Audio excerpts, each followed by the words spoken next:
Bueno, acá estamos nuevamente. Buenas tardes, Alejandro,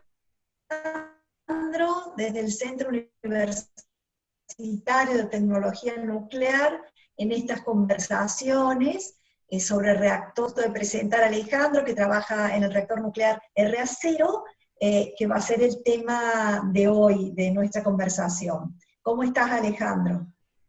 Hola Adriana, ¿cómo estás? Bien, atravesando la cuarentena como todos, pero bueno, aprendiendo cosas nuevas también con esta manera de trabajo nueva. Así que bien, tranquilo.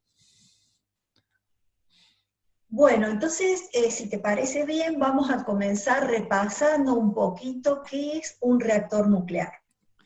Bueno, repasemos. Igual cualquier cosa pueden ver una hermosa charla de Carlos Muro con Carlos Sosa, así de paso la promocionamos.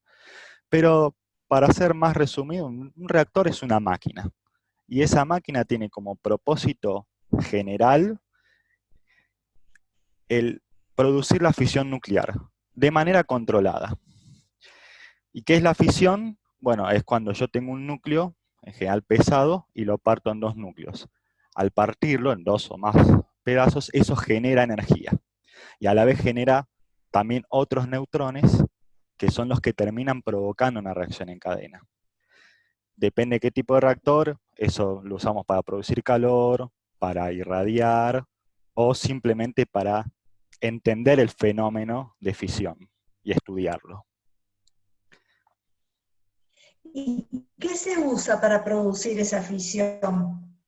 Bueno, para producir la fisión se usa algo que llamamos en la industria como combustible, aunque en realidad no combustiona, pero básicamente se suele usar uranio.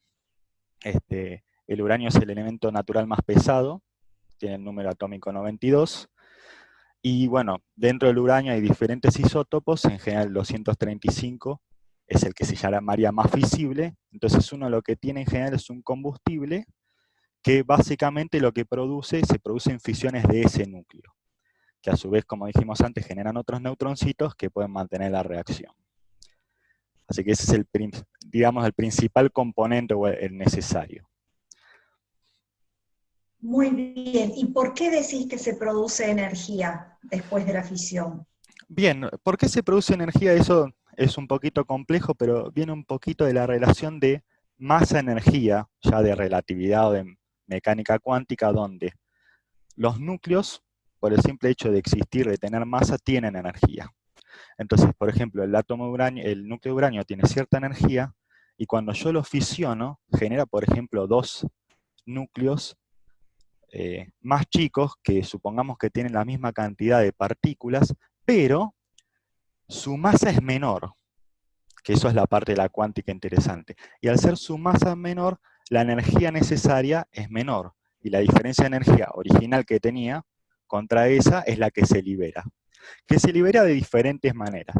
Se libera con algunos productos, por ejemplo, neutrones o rayos gamma, rayos beta, que, digamos, tienen energía cinética, por decirlo, y también la misma energía cinética de los átomos, de los nuevos núcleos, y eso se traduce en el calor a la larga. Porque imagínate que yo tengo el combustible que en general está encerrado, por ejemplo, en nuestro caso vamos a hablar es un combustible cilíndrico, entonces esos núcleos que se parten se frenan adentro del combustible. O sea que por simple fricción yo lo transformo en calor, ¿sí? En centrales nucleares de potencia trato de generar mucho calor, y en un reactor, como vamos a hablar del nuestro, bien pequeño, trato de generar muy poco, porque no es el objetivo, ¿no? Pero el principio de funcionamiento es el mismo en cualquier reactor.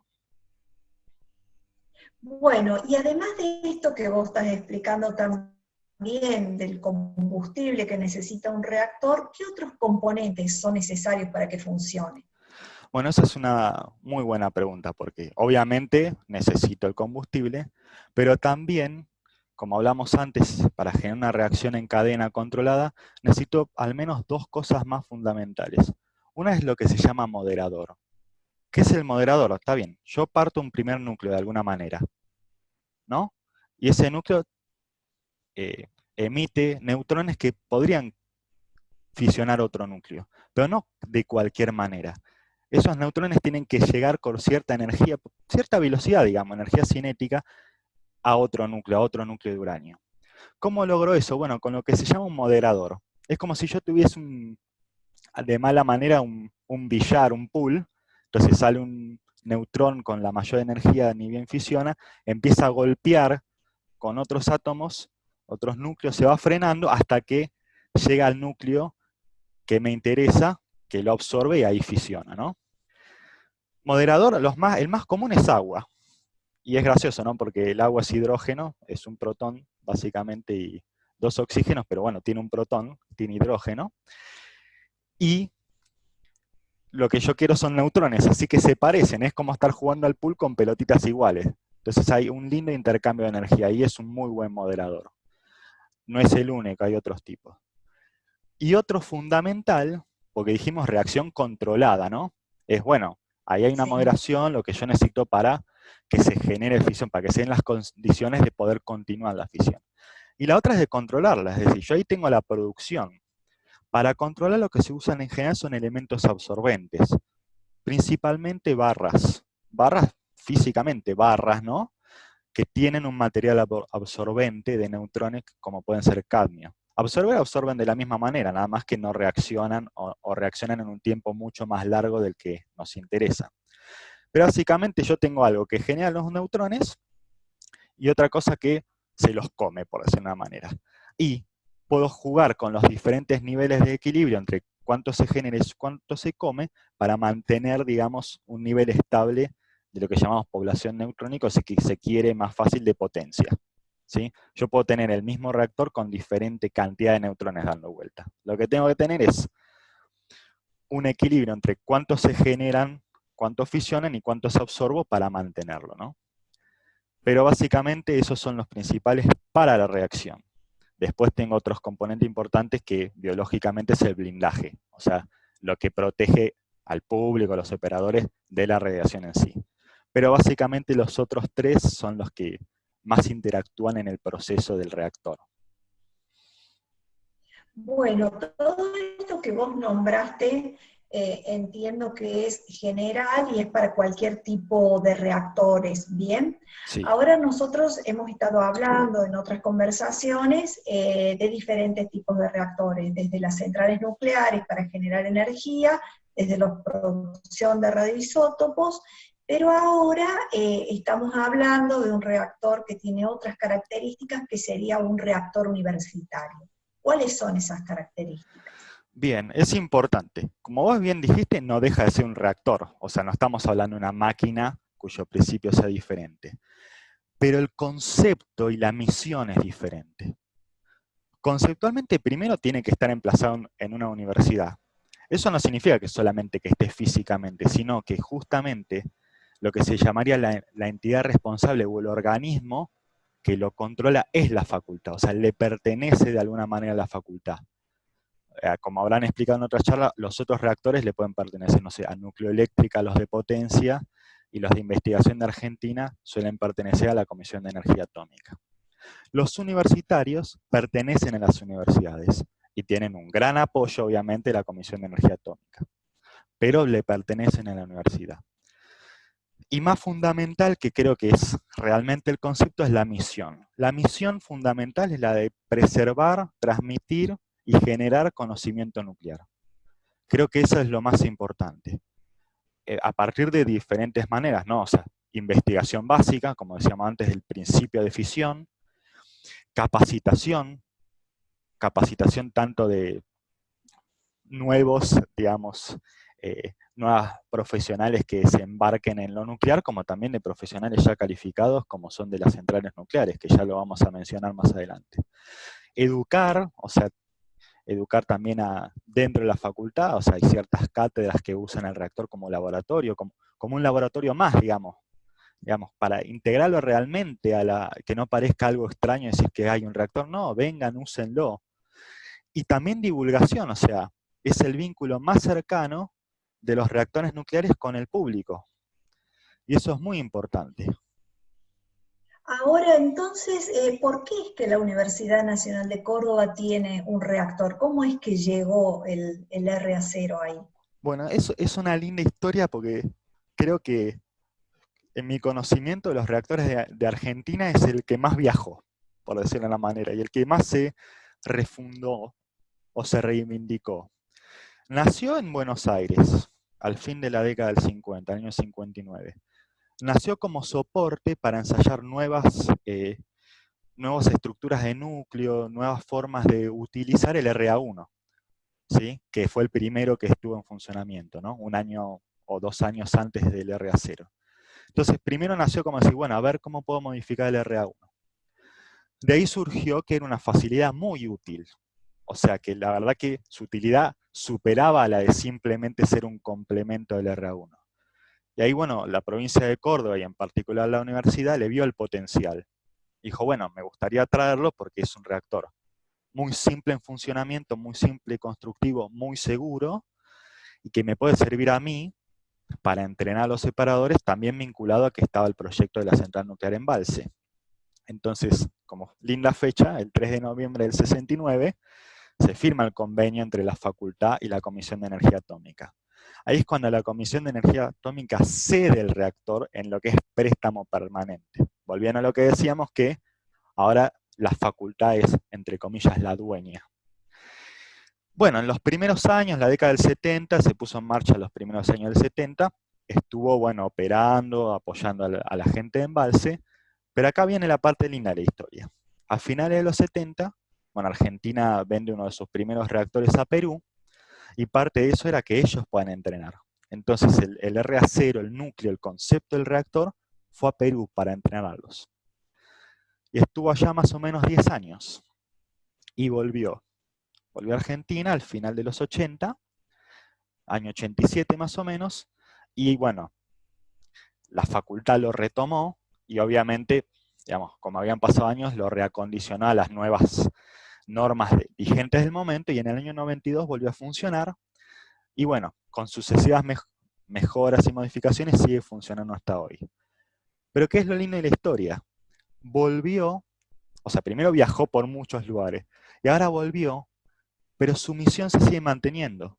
En los últimos años, el reactor brinda clases para las centrales nucleares, sigue siendo un apoyo para el RA1, sigue hermanado, o sea, en general se hacen ensayos en el RA0, también en el RA1. La parte de la Comisión de Energía Atómica que apoya el reactor pertenece al RA1.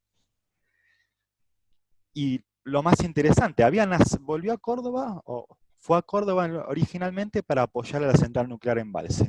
Y resulta que en los últimos años se volvió a apoyar a la central nuclear Embalse, brindando cursos de capacitación, con todo lo que fue la extensión de vida y la nueva puesta en marcha. O sea, el reactor volvió a cumplir con sus objetivos principales de origen después de 30, 40 años.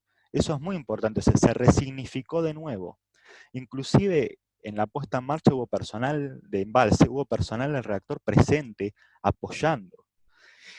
Y no solo eso, sino se entrenó en la parte de puesta en marcha de un reactor de potencia como Embalse. El entrenamiento fino de los primeros pasos se hizo en nuestro reactor.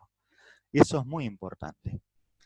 Y otra cosa más, volvimos a estar en contacto con Perú, donde originalmente estuvo el RP0, volvimos hace poco tiempo, el año pasado, siempre estuvo el vínculo, ¿no? Pero volvimos a reentrenar en conjunto, inclusive seguramente en futuras charlas hablarán de las nuevas carreras que está por hacer el reactor, ¿no? De especialización en ingeniería nuclear en conjunto con Perú.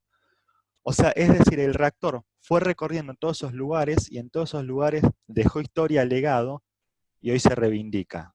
Y bueno, creo que esa es lo más fundamental de un reactor universitario, ¿no?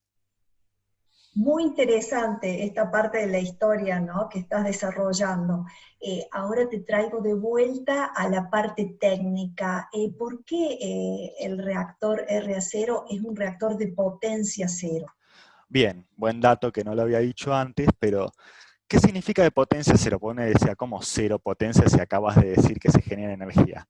Bueno, lo que significa es que sea de muy baja potencia. Nuestro reactor tiene nominal de potencia 1 watt solamente. Es 100 millones de veces, no, menos todavía, que un reactor de potencia.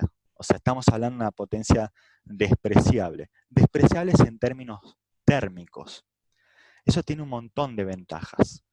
La primera ventaja es que, obviamente, la radiación que uno recibiría o el blindaje que tenés que tener va en función de esa potencia. También el hecho de necesitar refrigerarse. O sea, un reactor que tenga muchísima más potencia necesita sí o sí que algo lo enfríe, ¿no? Entonces ya tendrías que tener refrigeración, tendrías que tener un blindaje mayor, y eso, por decirlo así, bien directo, atenta contra la misión. Si la misión del reactor es mostrarse, estar abierto al público, tener el riesgo mínimo, pero mínimo, que pueda tener cualquier instalación del tipo nuclear, para justamente que la gente pueda entrar, está emplazado dentro de una facultad, o sea, es un laboratorio más. Tenés el laboratorio de estructura, al lado del reactor, al lado de electricidad, o sea, es parte más, no tiene que estar aislado. Entonces, eso favorece la vinculación con el público. Y también, muy importante, su concepto es estudiar la reacción nuclear. O sea, porque cuando vos tenés un reactor más grande, empiezan a otros sistemas, no digamos ser más importantes, pero tener un peso de análisis muy fuerte en lo que vos querés ver. O sea, en una central de potencia vos querés generar energía. Entonces, el reactor pasa a ser, como se dice, el combustible, o sea, como si tuvieses una caldera. Y todos los otros sistemas toman importancia, también sistemas de seguridad. En el reactor nuestro, en el R0, el tener tan baja potencia lo que hace es que estemos centrados en el estudio de la neutrónica y que como máquina sea muy simple y muy directo a lo que uno quiere estudiar. Y también, y muy fundamental, que la gente lo pueda ver. La gente puede entrar al reactor, puede ver, no tiene riesgo. El reactor no es una fuente activada, o sea, tengo más riesgo si me quedo al lado de un tomógrafo, por decirlo de una manera muy vulgar, ¿no? Y eso es muy importante, porque es acercarse al público. Y si fuese de mayor potencia, hay reactores de potencia cero de un poco más de potencia, ¿no? 100 watts, pero digamos que ya empieza a tener, como el RA1, 40.000 watts. No estamos hablando de mucha potencia, ¿no? O sea, pero ya no se puede hacer esto.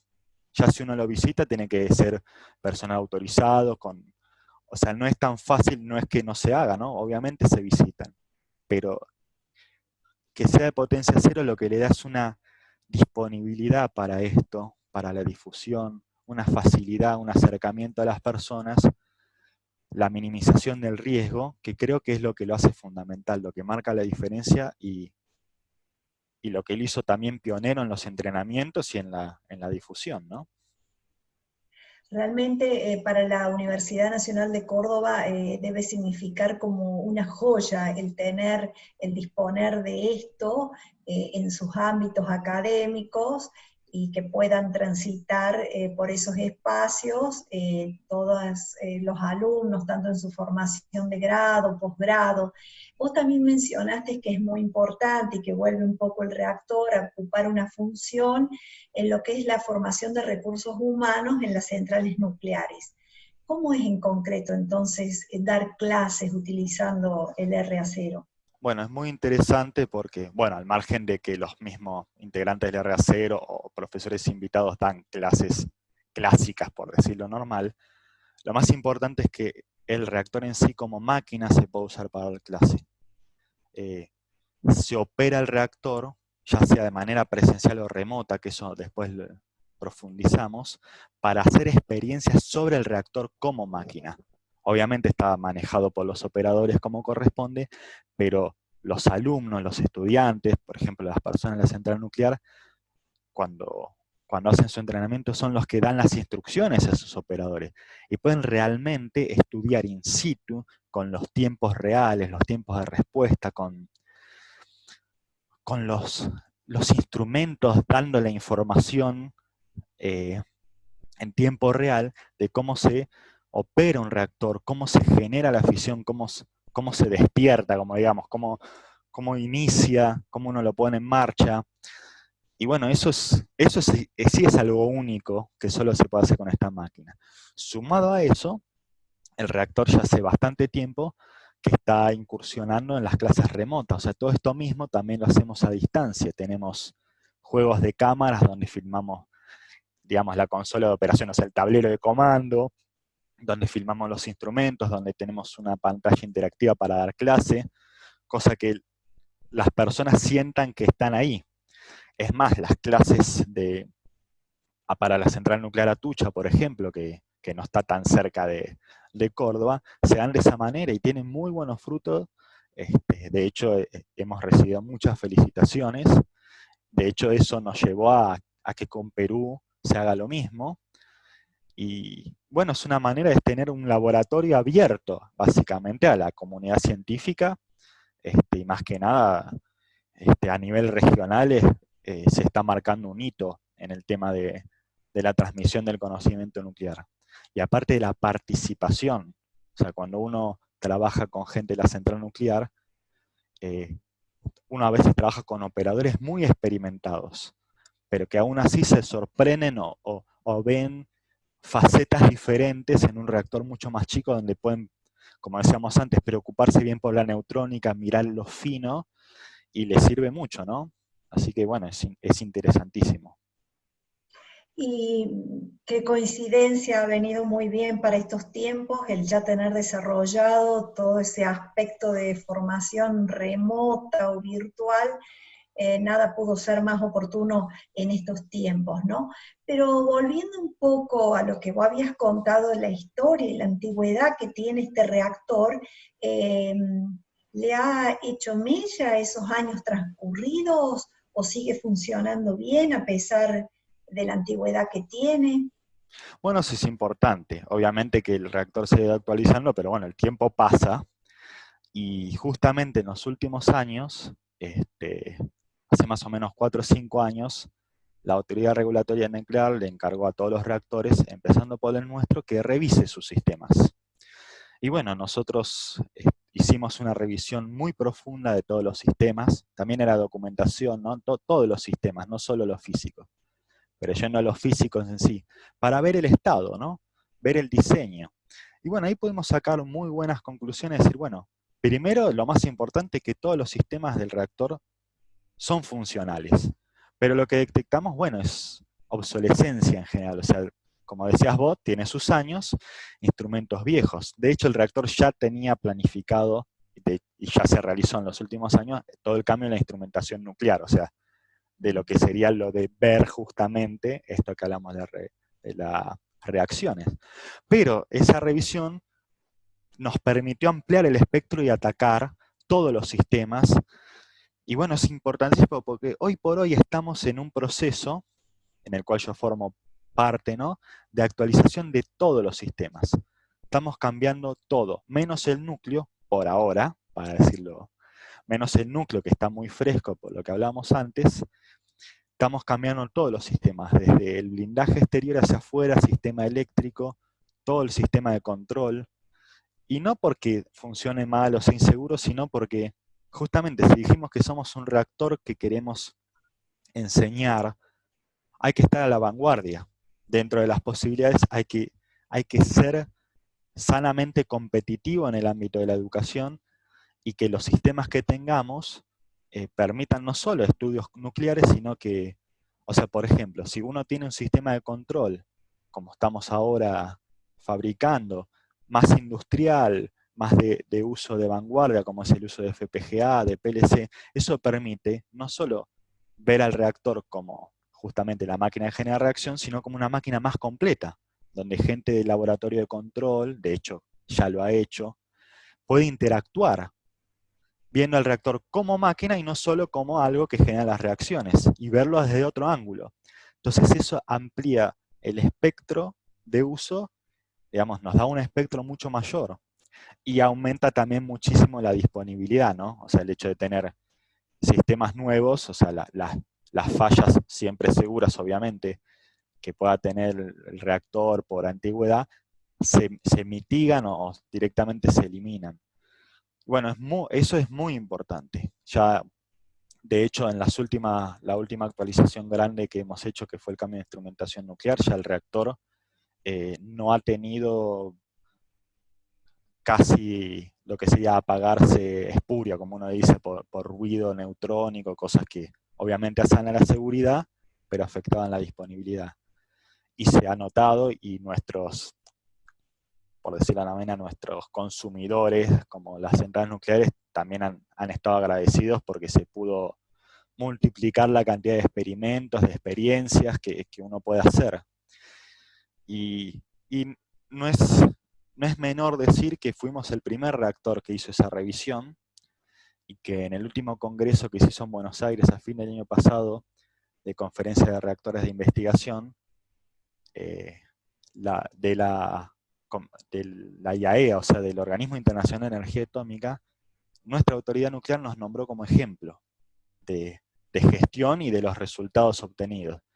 Y bueno, para una instalación pequeña, creo que es un hito importante, ¿no? Y seguimos en ese camino, estamos tratando de marcar vanguardia, que es el objetivo en reactor universitario, o sea, estar lo más a tope posible dentro de las posibilidades, ¿no? Bueno, Alejandro, con todo eso que vos estás contando, da muchas ganas de ir a conocerlo. ¿Cómo se puede hacer entonces para visitarlo? Bueno, es muy importante, al margen de las visitas obviamente que ya arma la universidad, que arman los colegios secundarios, y lo mejor es comunicarse vía mail, que bueno, va a aparecer en el video. La responsable muchas veces de la visita es una compañera nuestra, Alejandra, que bueno, uno puede organizar una visita en grupo, también depende del nivel profesional, se puede conocer el reactor más profundo. Lo mejor es comunicarse con tiempo para poder ir y conocer la máquina en serio. Pero sí, el reactor está abierto a la comunidad, o sea que es contactarse con el contacto que vamos a dejar acá, y programar una visita, y también está bueno decir qué es lo que uno quiere ver. Y está abierto a la comunidad, no solamente al ambiente científico ni a las centrales nucleares, es para todos. Es parte de una universidad. Realmente generás entusiasmo y da ganas de ir a visitarlos. Además, me imagino que debe ser de los pocos reactores en la Argentina en los cuales uno puede acceder en profundidad, digamos. Se puede llegar a ver el núcleo del reactor, lo cual realmente genera como una expectativa, ¿no? Para ir a Y la verlo. verdad que sí, porque uno escucha o puede ver videos muy bien armados, por ejemplo, de Nucleoeléctrica Argentina, pero el decir, no, es eso que está ahí, eso hace tal cosa, ese es el núcleo, y poder estar parado arriba, y creo que es importante a todo lo que le interese, y ver que por, que por más que sea una ciencia compleja, es totalmente encarable, y que Argentina eh, es un referente a nivel mundial, y tiene capacidad, y la va a seguir teniendo, porque justamente tenemos reactores universitarios. Entonces, Alejandro, bueno, además tiene la oportunidad la gente que no sea de Córdoba de aprovechar para visitar esta hermosa provincia y además a su reactor universitario. Y los que ya son Exactamente. de aquí, con más razón, llegarse y aprovechar esta gran oportunidad, ¿no? De las pocas que hay en el país. Alejandro, te agradezco muchísimo, ha sido muy clara, muy fructífera tu exposición y como te repito, ha generado expectativas y ganas de ir a visitar al RAC. Bueno, Adri, muchas gracias, y estamos en contacto, y bueno, cualquier cosa, comuníquense con el reactor, vayan a verlo, que es importante. Así será. Así Buenas será. tardes entonces. Buenas tardes.